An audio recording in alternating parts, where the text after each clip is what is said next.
wall was a gap called a peribolus. If attackers could make it past the first wall, they were then caught in a killing zone, trapped between the two cliffs of stone. Constantinople was a wealthy and tempting prize, but these walls were so dominant and defendable that no army was able to capture the city for over 1,000 years. If the forces were evenly matched and there was plenty of food within the city, it could hold out practically forever. But by the 15th century, hundreds of years after the fortifications were constructed, the world was a very different place. A new emperor, Constantine XI, was on the throne of the city and the empire. But to the south and east, a new religion was growing in power: Islam. Islam had conquered most of the lands around Constantinople, leaving a tiny island of Christianity surrounded on all sides. They had managed to encircle it. They controlled all the eastern coast of the Bosphorus.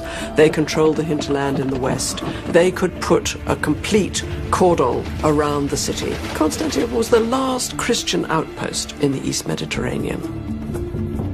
Among the tribes that had been converted to Islam were the Ottoman Turks.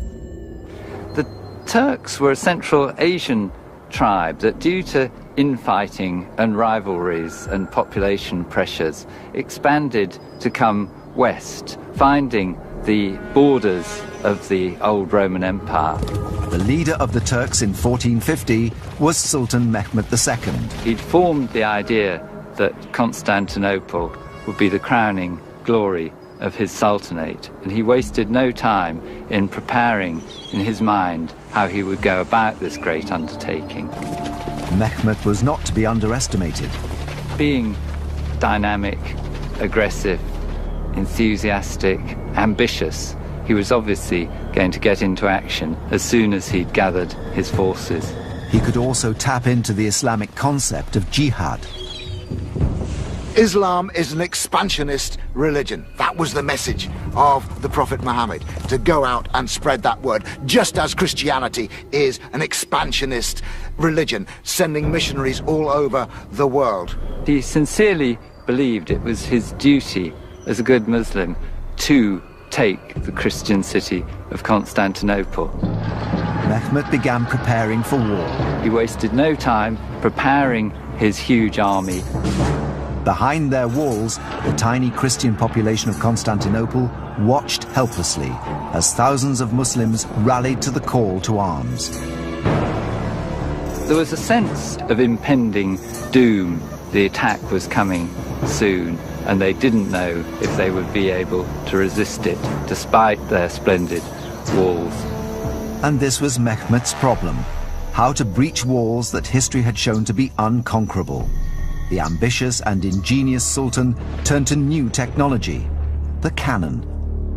What Mehmed the Conqueror did was he employed a Hungarian gun founder called Urban. Urban proposed using a new Western technology, the mega cannon, also known as a bombard. Building a bombard was a major undertaking. It was right at the limits of the possibilities of late medieval technology. The technical skill required was extremely high. This was a new weapon and a very important one, but the size of the cannon was critical. This was in a new league. It was a different category of weapon. It was something so ginormous that they didn't know how to defend against it. Mehmed had commissioned not just any bombard, but the largest one the world had ever known. Ancient Discoveries is conducting a unique experiment with this historic cannon. Nothing like it has been fired for hundreds of years.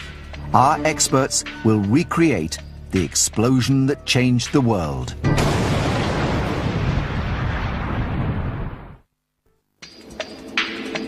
This cannon is a replica of the largest cannon that in 1453 the world had ever seen, and our experts are about to fire it for the first time. Mehmed II and his Ottoman army were waging holy war on the Christian city of Constantinople. His technological trump card was the bombard. These great bombards were the superguns of the Middle Ages, the most powerful weapons on the battlefield. They would have to be. The walls of Constantinople had stood unbreached for over 1,000 years. The walls of Constantinople struck fear into the hearts of the attackers. The cannon was Mehmet's answer to these walls. This is the very beginnings of the heaviest artillery that has some chance of destroying massive masonry fortification. Mehmet threw everything he had at the project. He poured resources into developing the most powerful bombards he could. Don Mansfield is an expert in firing these weapons. It's a muzzle loading piece, that is to say that it's loaded at the muzzle itself. And when we load it, it has to go right back into the main powder chamber at the back here. The ball itself is then loaded again into the muzzle and rolled back. We're going to use an igniter today, a match, electric match, and that will set that off from some distance up on the hill there. And that keeps us all safe and sound just in case anything goes wrong. The 8-metre-long bronze gun was cast in 2 sections, which were screwed together. 400 men and 60 oxen were needed just to move it. On the day the cannon was to be tested, no one knew the impact it would have. A witness to the siege, named Dukas, described the mood in the camp. Public announcements were made to advise everyone of the loud and thunderous noise which it would make, so that no one would be struck dumb by hearing the noise unexpectedly, or any pregnant women miscarry. The immense weapon could hurl stone balls weighing up to 700 kilograms over 1.5 kilometers. These things were so massive, and I think always had such an awesome power, just from their visual bulk and mass. Thus, the cannon was a weapon even before it was fired, a psychological one. Mehmet's bombards alarmed the defenders of Constantinople because they'd never seen anything like it before. But its true power was only realized when it let rip. It was a new technology. The Byzantines had no answer to it. But has the power of the gun been exaggerated over centuries of storytelling? There's only one way to test this: to build one and fire it. I'm extremely excited because I love the sight of firing old cannon, and this is one of the most interesting ones to replicate. It'll be dramatic, it'll look powerful, and I think we'll get some sense of what it was like to be at the siege of Constantinople in 1453. It's been hundreds of years since a cannon like this was actually fired. This really is a first. It's an amazing piece of experimental archaeology. Exactly as 500 years ago when it was brand new, no one today knows how it will behave. Every time it was fired, he was afraid it would crack because the force of gunpowder required to throw this absolutely enormous cannonball that was bigger than anything anybody had ever seen, and the fact that it could be thrown such a long distance, that meant that it was a really invincible power. Ancient Discoveries has built a reinforced concrete wall 90 meters from the muzzle. The strength wall is scaled to provide an excellent comparison to the damage the real gun would have inflicted 500 years ago. In 1453, the fuse would have been lit with a live flame. Today, explosives expert Sidney Alford is using an electric spark to ignite the cannon at a safe distance.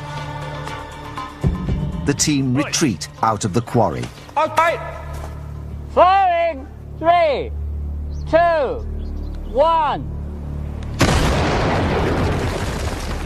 The cannon blasts with unbelievable power. The accuracy and power are devastating. A meter-wide hole is smashed in the wall, and circular shock waves spread out from the point of impact, weakening the rest of the structure. The stone ball itself is smashed on impact, causing debris to fly back 15 meters. It was only a question of time before one great cannonball went in, really smashed a big hole through which the invaders could climb. The modern test echoes the original violent explosion, witnessed by the writer Christopoulos. There was a fearful roar at first, and a shaking of the earth beneath and for a long way off, and a noise such as never was heard before. Then, with an astounding thunder and a frightful crashing and a flame that lit up all the surroundings and then left them black, the rod, forced out from within by a dry, hot blast of air, violently set in motion the stone as it came out.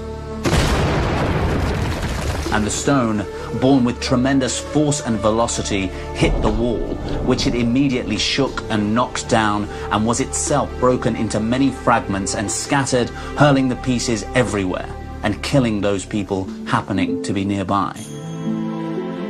But Nick Hall wants to collect scientific data about the true power of the impact. Because a cannon like this has never been fired in our lifetime, this experiment is invaluable for ballistics experts and military historians.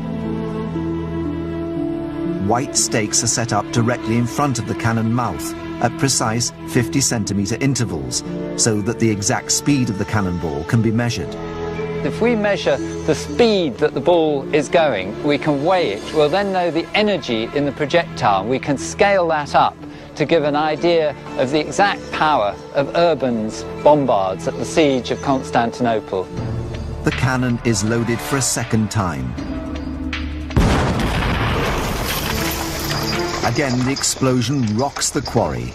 Again, the accuracy is exact, and further damage is inflicted on the Constantinople test wall. But can it be measured? The ball destroys the sticks at a rate of 1.2 milliseconds per 50 centimeters.